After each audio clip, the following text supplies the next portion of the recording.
Hi, Jim McCann, and today I'm joined by someone I deeply admire and I'm very lucky to call a friend, Sally Susman. Sally is the Chief Corporate Affairs Officer at Pfizer. She oversees global communications, policy, corporate responsibility, and more. And her career spans leadership roles at Estee Lauder, American Express, Capitol Hill, and she worked in the Clinton administration. Not only is she amazing and very accomplished, but she's a personal friend of mine. Over a glass of wine one time with Sally, I realized that I had known her father and her brother for years and somehow never connected the dots that the three of them were related. What a small world, right? Well, speaking of small world, today we talk about current events, the transitions shaping our nation, and the leadership mindset Sally brings to every challenge. It's a thoughtful, timely, and inspiring conversation, and I can't wait for you to all hear what she has to say. Sally is amazing.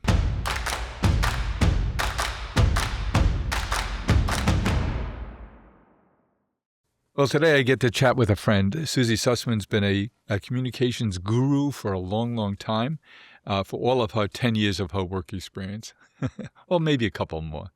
But Sally, it's great to see you. You've had a terrific career. You've just finishing up at Pfizer, where you played a critical role. And no one in the professional communications world has been more under the microscope or in the spotlight or whatever is the appropriate term as you've been in the last 5 years, particularly through the COVID period at Pfizer.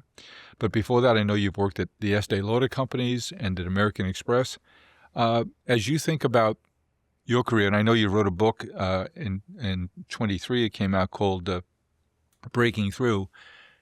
How difficult it is as you think about this next chapter of your professional life with all the different things that you have going on. What does breaking through mean to you now that maybe it didn't mean when you started at the Estee Lauder companies a few years ago? You know, you always ask really, really good questions. That's what makes talking with you so fun. Breaking through at the time was, of course, about originally the work in COVID, trying to break through with a new mRNA technology. And then it expanded out to leaders that I've worked with that I thought really broke through and changed the paradigm. People like Ken Chenault and Leonard Lauder and Albert Bourla. But now you ask a really interesting question. What does breaking through mean to me today? I think Yes. it means that even though today is my 64th birthday, I still Happy have, birthday! oh, thank you, thank you. I still have the capacity to grow and change and break through to new ways of working and being. Before I announced that I would be departing Pfizer at the end of the year, I announced it over the summer, I stressed about it a lot. I worried, what would I say? What would people think? Would I feel like I was sort of falling into a hole? And it's been surprising and beautiful. I feel more like I'm sort of flying and maybe flying without a net, but feeling very positive and optimistic about my future. When you've worked with these giant personalities, what's your task? You're trying to get their character, their points of view, their philosophies out, but you want to do it in the context of what's appropriate for the businesses that they lead and what's comfortable and natural for them, so you're not asking them to stretch into something else. How do you shape what you do dependent on the personality, the industry, and the personality you're working with? Great question. Many, many people ask me, including members of my family, what is it you exactly do? Because a job like mine, chief corporate affairs officer, You mean that brother of yours, Billy, would ask you a silly question like that? Billy probably knows better than most of my family members, but yes, he might ask me.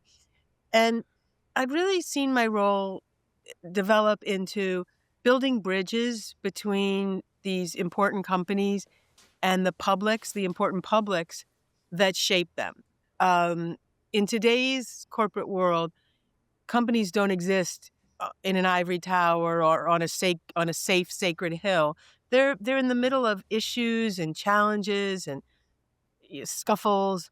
And so all the important constituents, whether that's elected officials, regulators, customers, patients, investors, it's my job. I think of myself as a bridge builder which means not only communicating out from the company, but also trying to bring back insights, observations, relationships that help the people inside the company. So Mhm. it's kind of a two-way street. And really at the center of it is the desire for authentic dialogue and authentic relationships.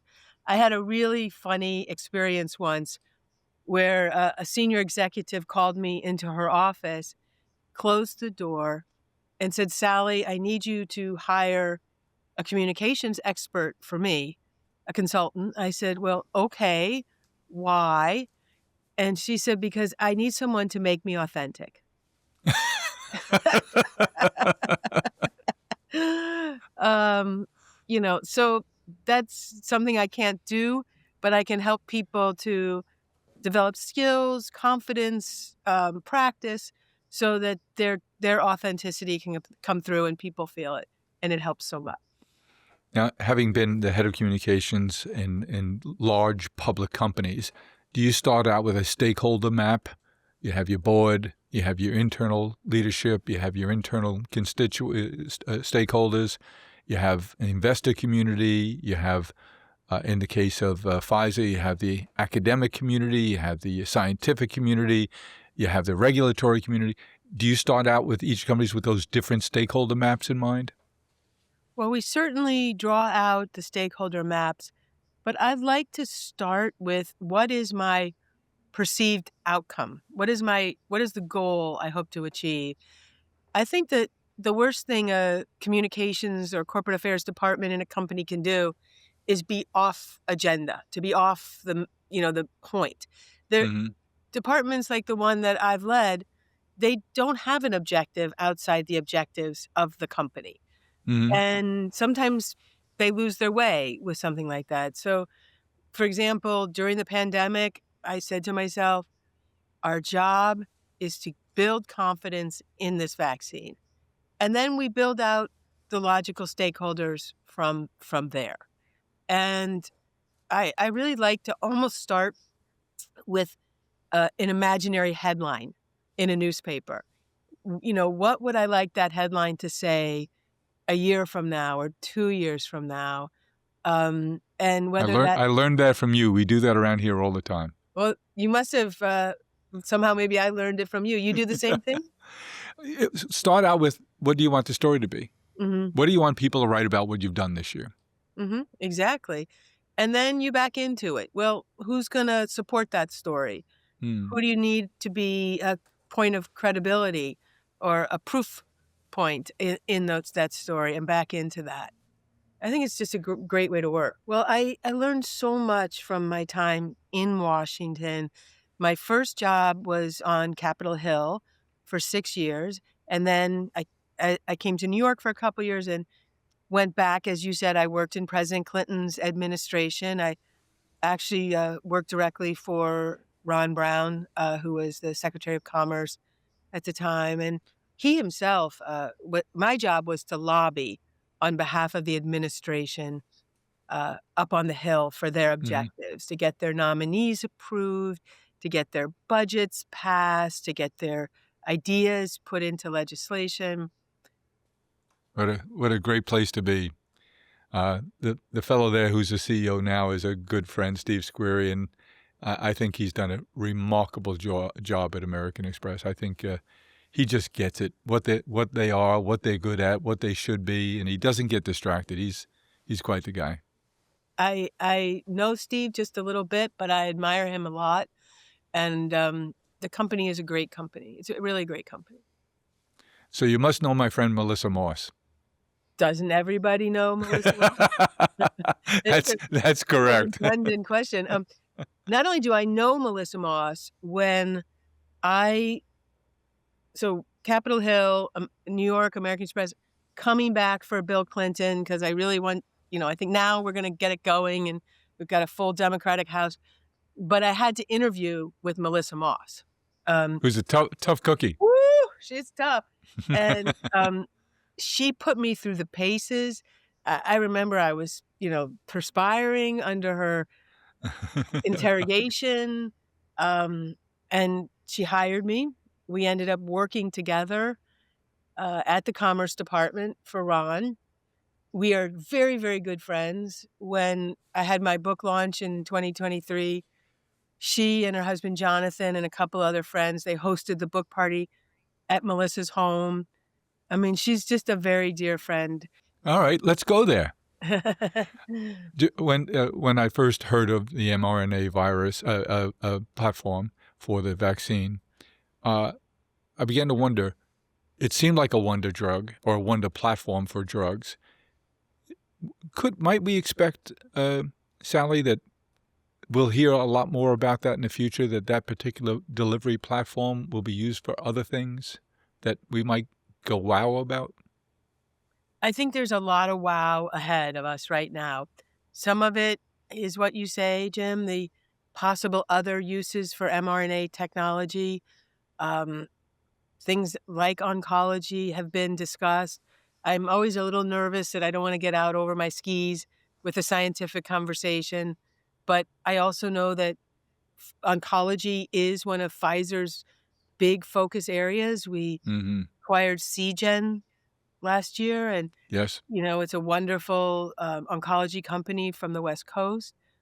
We also have recently acquired Metsera, which is GLP-1, and the whole obesity phenomenon has been very exciting for the sector. So, You're not a scientist, but take some guesses. In the last couple of weeks, we're reading about the GLP-1 drugs having an impact. When we had breakfast together, a group of us recently, the conversation was about it's retarding people's cravings for gambling, for alcohol consumption. What else might we, not as a scientist, but just as someone who's smart and curious, what else might we find out about them? There was a story this weekend. Is a young editor, a terrific young woman who wrote in the Wall Street Journal in the last week about cancer in general and how we seem to have it on the run in so many different places. No silver bullet, but lots of different breakthroughs in different areas. And we've heard that GLP-1 drugs are perhaps effective on preventing diabetes, Alzheimer's, and certain coronary issues, and then hinted this week some cancers seem to be at a lower frequency for people who are using GLP-1s. Well, I haven't heard anything about the cancer connection. I've heard about impact on depression, impact. I hadn't heard about depression. It seems that it's a drug with a huge number of possible indications, and it's sort of like Lipitor. There's certain drugs that just have an overall high impact on your bodily health. And it appears that these GLP-1s are doing all kinds of things to reduce those cravings that we were talking about, alcohol cravings, but you're going to get me in big trouble with the lawyers if you pursue this any further. Well, I just wonder, GLP-1 drugs, I think is about 20 million people now on one form or another in the U.S., being someone who, at the flowers companies, we make wine, and Harry and David, our wine sales have held up, but in the wine industry, wine sales have taken a hit, and beer and alcohol as well. So I just wonder, it can't be uncorrelated. I agree, and that's what we hear. But you can count on me to keep those wine sales robust for you. I'm fully committed. Thank you. You're so helpful there.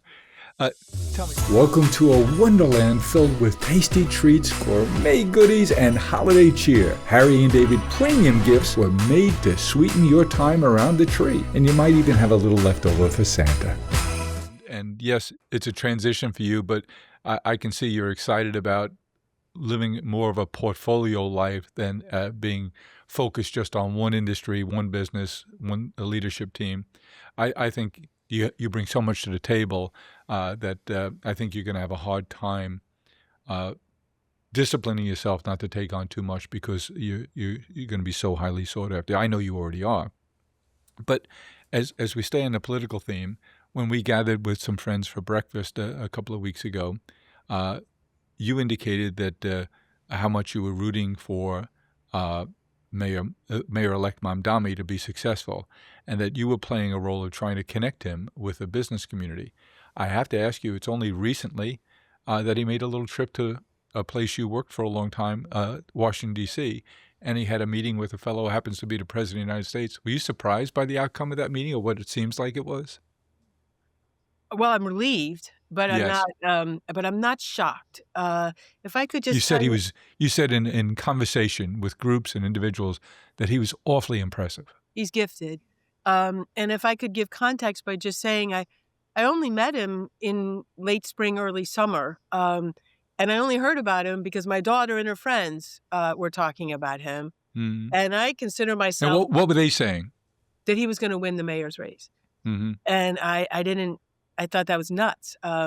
I assumed at that point that Eric Adams would be reelected, although, obviously things changed after that, or that a more known figure, whether it was Cuomo or someone else, would win. But I was in a meeting with business leaders with Zorhan in early summer, and I watched him handle himself really well under some pretty tough grueling from some of the biggest names in the city.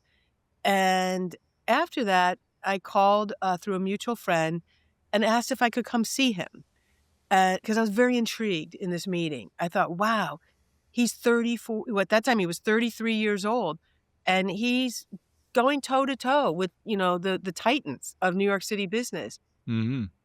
Able to hold on to his values, but listen and learn and grow and not be confrontational or argumentative. So I went and I saw him and talked with him for a good hour. And at the end, I said, how can I help you? And it was shocking because he didn't say what most politicians say, which is he didn't ask me to give money or raise money. He asked me to help introduce him to other people like me, people who are committed to the future of the city and want to be helpful. And so I set up a few convenings, kind of like the breakfast you hosted, smart Mm-hmm. people around a table who want to talk and listen. And they went very, very well. And so, this is how I try to, again, build bridges. I'm a bridge builder between this young, impressive, not terribly experienced candidate with people who are worried about the future of the city and want to understand. And so I'm seeing some good signs, and a few things have happened in these early weeks that I think are very important. Obviously, the Jessie Tisch, not only did he ask her to stay, but he worked with her to ensure she would confirm that, and she has confirmed that. I'm going to give you. I think that was very important and a really, really good first public sign. Yes. I'll give you a couple more. He appointed a first deputy mayor who has experience, has had the job before, is a steady hand, not a young, inexperienced, highly progressive kind of person, a pretty mainstream guy. Those, me representing old people, I was pleased to see that. Yeah, me too. Third, he discouraged the DSA, his party, from mounting a challenge against Hakeem Jeffries. And I thought that showed a degree of maturity and pragmatism about what would be important for New York going forward. Mm-hmm. And then lastly, he handled himself really beautiful last Friday at the White House. So I am sure there will be bumps in the road. I'm sure there are going to be days of difficulty, days when maybe his lack of experience shows through. But I think he's off to a pretty good start. I think he couldn't be doing much better right now with all the cards on the table. At that aforementioned breakfast, I thought some of the couple of our attendees, not to be mentioned, were interesting conversation. How they talked about Mamdani polarizing the one group of people, following pretty much the playbook of President Trump and how he gathered his base and different approaches to it. Yes, but it struck me during that conversation to listen to these smart, thoughtful people talk about how both are polarizing, but in different directions, obviously. Are you concerned about the degree of polarization in the country? You've been around a couple of years now. Are we more polarized now? People say, this is the most polarized. Wait a minute, we had a civil war here. We've been more polarized. But are you concerned about the level of polarization right now? I'll tell you what I'm more concerned about that's a related topic, and that is the polarization of media. Yes. I thought you were going elsewhere. Okay. Yes, we're polarized. Yes. And whether this is the most polarized or just another Certainly way, not. I don't think so, because your Civil War example is pretty good. But I always grew up, as I said, I wanted to be a journalist. I had so much respect for the media. St. Louis had two great papers. The Globe Democrat came in the morning and the Post-Dispatch came in the afternoon. And one was a little more to the right and one was a little more to the left. But they had the same basic understanding of the facts and the news and the truth and things that happened in our city over the course of the day. But now people absorb news, whether it's, traditional outlets, more modern outlets, podcasts, X, in ways that seem in silos to me that reverberate their own opinions already. And some in my friend group can be pretty lefty and they'll say some crazy stuff. And I'm like, where did you get that information? And well, this one. I heard it somewhere. We all have source amnesia now. Told that one and she told her. And now, so I think that there is in my world really only one truth.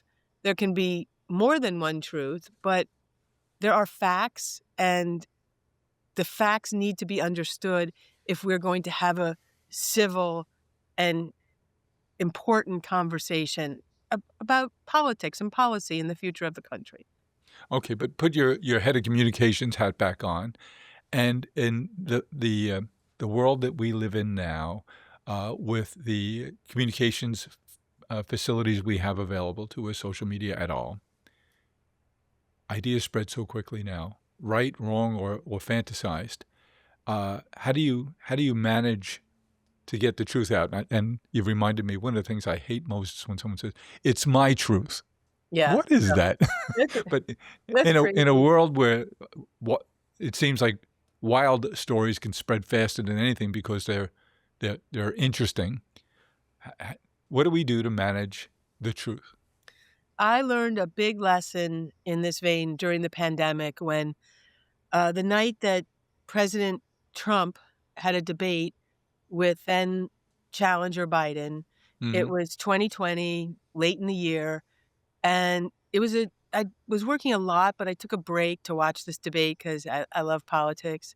It's kind of like the Super Bowl for me. And in the opening statement, Trump says, I spoke with the guy who runs Pfizer, and we're going to have the vaccine before a very special day in November.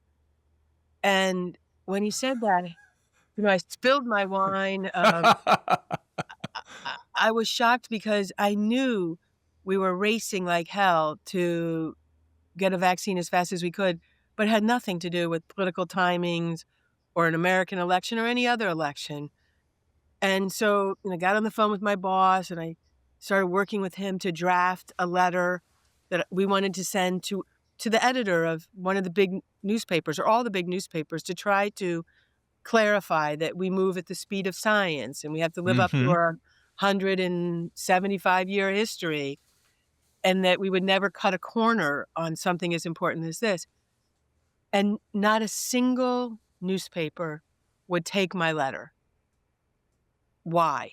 Because I wasn't throwing mud back. People said, well, you got to say, did they talk? What did they say? When did they talk? Did you also talk to Biden?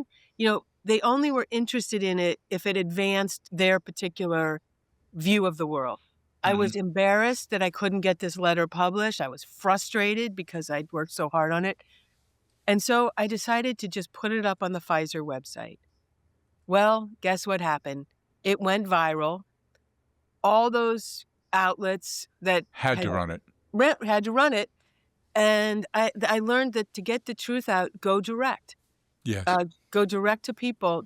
Don't allow yourself to be disintermediated by the media. But But whenever you can, and you're lucky if you work for a big company like ours or others, that you have a vehicle, and you need to respect your vehicle. You don't just, use it every day. But if you have something important to say it in your own voice and get it out there. Are there influences in the media or in science that you would have on your constituent, your stakeholder list there at Pfizer?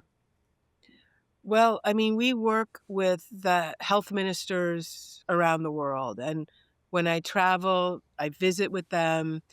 And they are usually a half step or two away from politics. I mean, some But of I them bet you heard from all of them during the early days of COVID when they were desperate to get their hands on a vaccine. we did. And I'm really proud of Pfizer and my boss for what we decided was our pricing policy of, look, we could have charged anything. People were Yes. dying for this vaccine. But we knew that wasn't the right thing to do for the long-term trust and reputation of the company. So in places like the United States, it was $19 per vaccine. In mid-tier countries, it was half that. And for poorer countries, it was donated. Because nobody wasn't able to get a vaccine because they couldn't afford it. And because we were under an emergency use authorization period, the customer was government. The government bought those vaccines. And I think they feel they got a good deal. And that was really, really important to me and to us. What lessons do you take away from that COVID experience that will stick with you no matter what you do with your portfolio going forward? Thank you for that question. It's one that I've reflected on many, many times. And the first lesson would be how important it is to set an intention. Albert Bourla said, we are going to make a vaccine in 8 months. And he told the world. And people could have thought he was crazy. That's daring. Yeah, it was daring. So daring. But if he hadn't have said it, we wouldn't have done it. And It's his JFK to the moon speech. yeah, exactly. And he talks about it in Albert in his book called Moonshot, exactly to your point. So that was the first thing. The second thing is it was a big win for science. When I was sitting in the conference room waiting to hear the readout of how was our vaccine performing, and we were found it was so, more than 90% effective. Our chief scientist threw up his hands and he said, this is the greatest medical advance in 100 years. So it was huge, huge for science. I don't think it was a shining hour for communications. The communications, no, they were shifting. They were poor. There was some purposeful confusion and misinformation. And I look back and I think, maybe I'll look forward and say, I hope the next time that public health is at risk, there can be more collaboration, more working together across business and government to help with the communications piece. The science piece did great, but do you wear a mask? Don't you wear a mask? Do you have to be 6 feet apart or not be 6 feet apart? The arguing over the opening and closing of schools and restaurants. We could have done better. So have we learned? Have institutions adjusted? If an administration asked you to be the czar of planning, communications, and readiness for the future, as czar, what would you do? Did you not hear me say earlier that I was not going back into government? Okay. No, it's not government. It's appointed by God. Oh, well, I'll always accept a job appointed by God. And obviously to be a part of that kind of a project would be very, very meaningful. I mean, there have been some big moments in public health. One, I think, was the Affordable Care Act in 2012 under President Obama, where people came together and they really tried to solve a problem. The outcome there was not perfect, but it was progress. And so certainly if the powers that be that called said, we need another moonshot around a certain issue, it would be an honor to help. But the thing about healthcare, Jim, is so complicated. You need not a czar, you need a team, might even be a team of rivals, but to get everybody around the table. is really important. Are we better prepared today for the next pandemic? People whose opinion I value say no. So I think we have some work to do. What will you do in your role in a private capacity to stimulate that conversation? Well, I'm still, sorting out which problems I want to try to solve. There's no shortage I of got a glimpse of your list. I don't know how you even get past the first few. I was very fortunate to be invited by the Aspen Institute to go on a program called Act 3, Leaders and Legacy, where we talked about what kind of challenges we want to face. And, we're asked the question sort of what breaks your heart and what moves your heart. And I'm looking to try to to tackle some new problems. I'm interested in loneliness, some of the challenges we see in mental health in the city. There's a lot to do, and I haven't planted my stake just yet in which one it will be. I don't think it's just one. No, it won't be this one. The one that's on my mind for the last couple of weeks, crystallized in the last couple of weeks, because I think it was a weekend ago that I heard Secretary of Treasury Bessent, who I didn't know of him before he was nominated, but I've become a fan. And he spoke about an issue, and he put it so well. He said that the top 1% of the country, from a wealth point of view, own the 88% of the value of all stocks in the country. The other, top 10%. The next 40% own the other 12%. And the bottom 50% own debt. Mm. That divide seems to have exaggerated. I don't know if it's just a perception because now you have the super ultra wealthy that we might not have been aware of before in terms of some of these tech fortunes that have been built, which I don't want to do anything to discourage. But if you're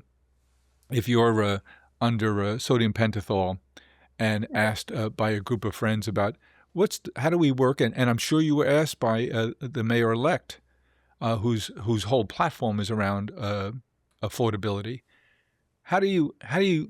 I was down. Excuse my disruption here, but I was down this summer at the opening of the Milken Center for the Advancement of the American Dream in Washington, across the street from the Treasury and the White House. And I think Michael Milken's an extraordinary thinker and doer. And I was just so impressed with his ideas and the center and what he's built there.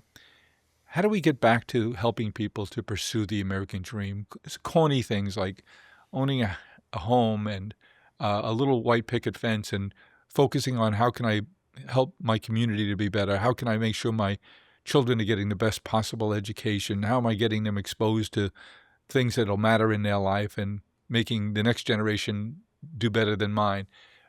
What's your prescription for how we get the dialogue to shift back to how do we create opportunities for people to be involved in the American dream, be in pursuit of the American dream, and make it a real possibility for them to own something and to achieve something and work in the private sector and aspire for better for theirs?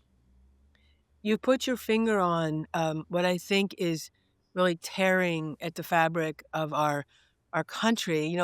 Even though you said all those nice things about my dad, and he is so successful, I grew up thinking I could maybe do better. That I'll build on his success the same way he built on the success of his father. And that doesn't exist anymore. I have a wonderful daughter. She's a full adult. She's employed, well employed, but she can't afford to live in the city without, Mom subsidy. and she'll kill me for saying this here, but it's terribly, really prohibitive in terms of costs. And I think this. You have a mayor who lives in rent-stabilized apartments. Right. This division is, I believe, about this issue. Populism in general is can tend to be a pretty angry or a movement of people who feel left behind at some level or, not able to achieve. It was interesting to me at that meeting between the president and the mayor-elect. It was kind of a who came up with unaffordability first. That was apparent. It was, I thought, rather amusing. And look, we see it sharply. You and I are New Yorkers. We see it in New York City sharply. I'm walking to work in the beautiful Hudson Yards, this gleaming commerce buildings, brand new, and you're walking past people who are unhoused. You're walking past people who are clearly mentally ill and living in the street. And that is not the New York that this little girl from St. Louis dreamt of coming to. Mm-hmm. And this to me is an incredibly pressing problem. You're asking me for a prescription. I don't really have one. But to me, this has been an issue in New York for a long time.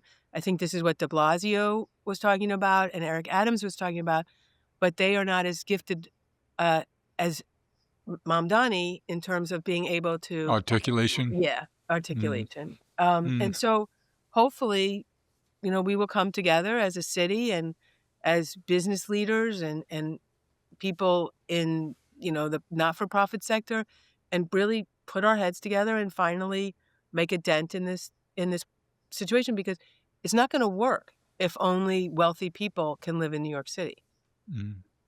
And people don't want to commute. They're not going to commute 2 hours each way for a job in the city. Young people will not do that. And their dream is to be able to walk to work or jump on the subway and get there in 20 minutes. And getting around Manhattan itself is pretty tough. I know.